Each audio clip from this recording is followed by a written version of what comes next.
Hi everyone, I'm Gemma, the owner of Gemma Redmond Vintage, and I'm back after my summer break to share with you some recent additions to my online collection. All of these pieces will be being added to the website from next Monday. However, as always, if there's anything you'd like to find out anything more about, please do get in touch and I can provide you with further images, details, and you're also welcome to make a purchase if you'd like to do so too. I have 8 items to share with you today. They're ranging from the Victorian era through to the 1960s, and there's a bit of a colour theme going on of golds, blacks and silvers with a little bit of green thrown into the mix as well. So I'll begin by showing you what I'm wearing, and I'll start with my earrings and work my way down. These earrings date from the 1960s. They're quite statement in size and a really nice contrast of black and colourless rhinestones. The beads are, they're detailed with black resin beads and three rows of channel set colourless rhinestones in sort of a claw-like design. They are clip-ons and the clips are angled on the reverse of the earrings to ensure the earrings fall nicely and really frame the face well, as you can see. I'll just take them off so you can have a closer look at their scale. Here are the clips on the reverse. You can see they're slightly angled. And then these are the earrings. They're almost like a sort of spaceship-like design and very futuristic looking. Okay, next let's move on to the brooch that I'm wearing, and I've styled it in a way that I would suggest styling a brooch of this size and shape. I've pinned it, as you can see, to the top of my collar on this buttoned up shirt. So I'll unpin it for you just by pushing the clasp away, because it's a little bit difficult doing it in reverse rather than looking in a mirror. This is a Victorian piece, and it's constructed from a metal, an alloy metal known as tombac. It's most likely constructed from this, and it was perhaps made in Czechoslovakia too, I should say. It dates from, as I mentioned, the Victorian era, probably the late 1800s, and is set with lots and lots of very sparkly colourless paste stones. On the reverse, you can see the metal quite clearly, and you can see that it has a really a nice strong fastening mechanism, the C-catch, and a good hinge too.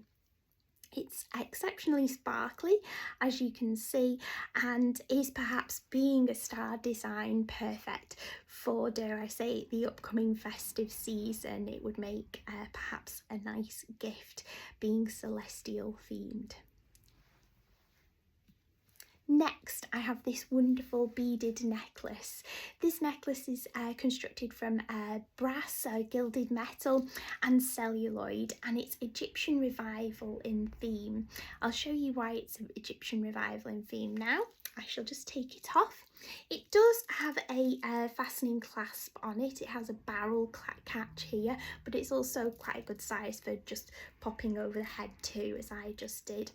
All the beads are threaded onto chain, which is a lovely sign of quality, and these beads are sort of turquoise, pale green in colour, interspersed with black beads too. And you can see that all of these beads here, there's 6 of them, are in a design of a lotus flower, which we see very often in Egyptian revival jewellery. It's sort of like a trumpet trumpet-like shape. This is seen in a lot of Egyptian revival jewellery because it was depicted in hieroglyphs and on tomb walls too.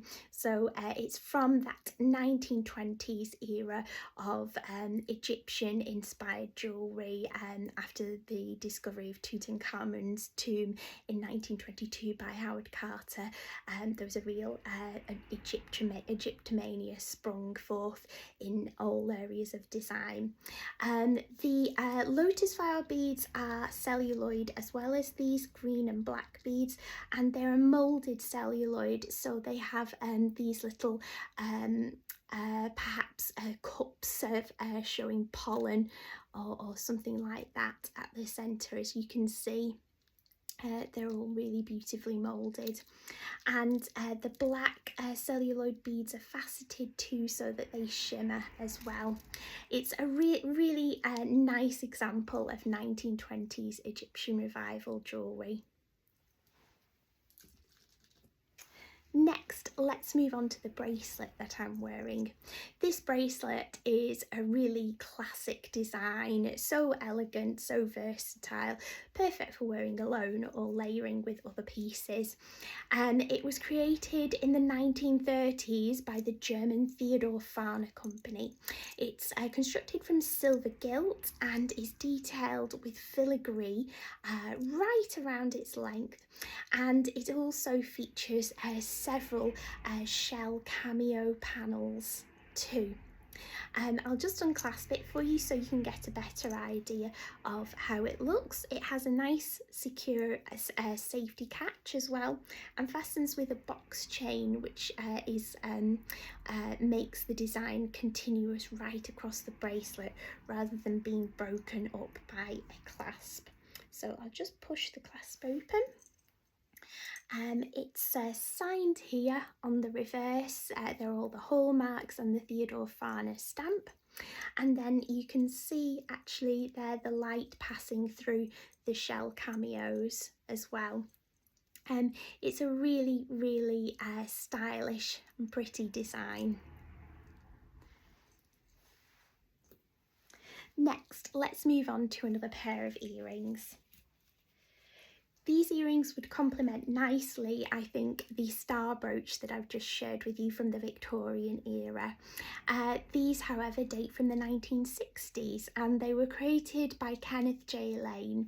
They sort of have like a Catherine wheel-like design here, with lovely large colourless Navette rhinestones and nice big brilliant cut rhinestones at the centre. They're fully signed on the reverse. Each clip is stamped KJL. These earrings had perhaps got drops on them at one point in their life. However, a previous owner has decided to remove these drops to make them a bit more wearable, a bit more accessible. You could wear them as something sparkly for daytime too. So I'll just clip them in so you get an idea of their size and shape. Here we go. And again, as with the black earrings too, you can see that they really frame the face nicely, and they have a lot of impact as well. They're really super sparkly. Okay, next let's move on to another bracelet.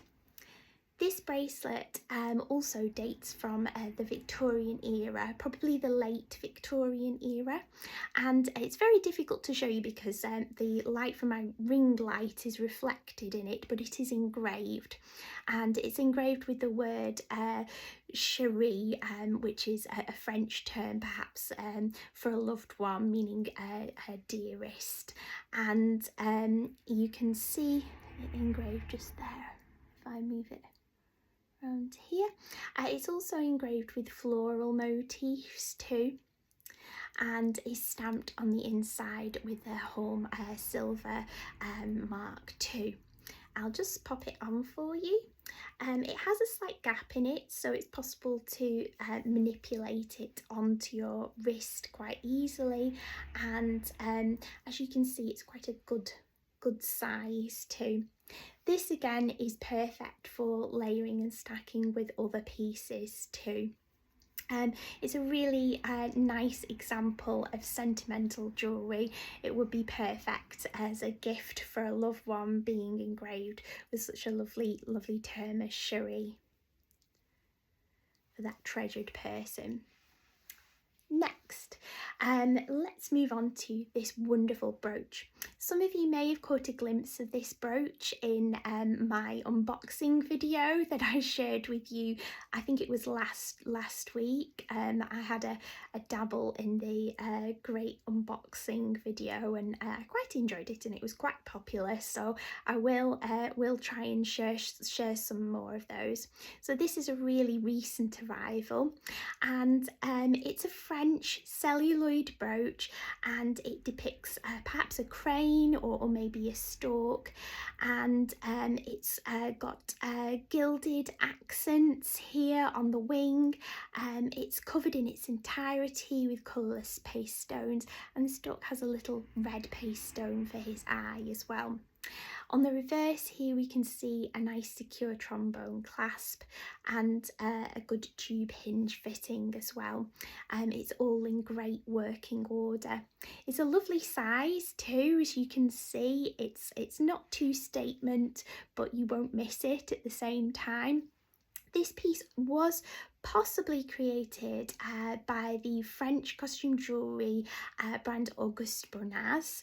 I've seen a few pieces as verified as being by his company with similar gilding design here, and it is quite quality in its construction too. Finally, my final piece is an accessory, an Art Deco accessory as well. This is a celluloid dance purse featuring its original black cord handle and black silk tassel. It's got sort of a marbled effect to it. The celluloid, it's a creamy colour, and then the marbling is sort of a orange and turquoise in shade. I'll just pop it open so that you can get a closer look inside. Here you can see it opens up to reveal two little compartments into which allow you perhaps pop some powder or something of that type. And I'll just lift the other compartment up too as well. There we go. It fastens really securely. It just needs a good push, and is perhaps perfect for wearing for a special occasion, maybe even a Christmas party, but also it's lovely for a collector perhaps too. It's a really nice example, and these cylindrical designs are very evocative of the era and quite sought after too. Okay, so that's my selection of items to share with you this week. We've got the Art Deco celluloid dance purse, this Art Deco French celluloid bird brooch, another brooch here, this Victorian paste brooch depicting a star, these 1960s black and black resin and colourless paste earrings, this really lovely Egyptian revival 1920s beaded necklace, this 1930s Theodore Farner silver gilt and shell cameo bracelet,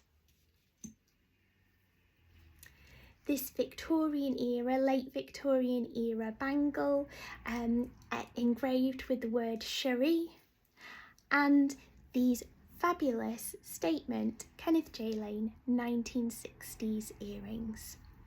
That's my selection of pieces this week. Thank you very much for joining me again, and I look forward to seeing you all again next week too.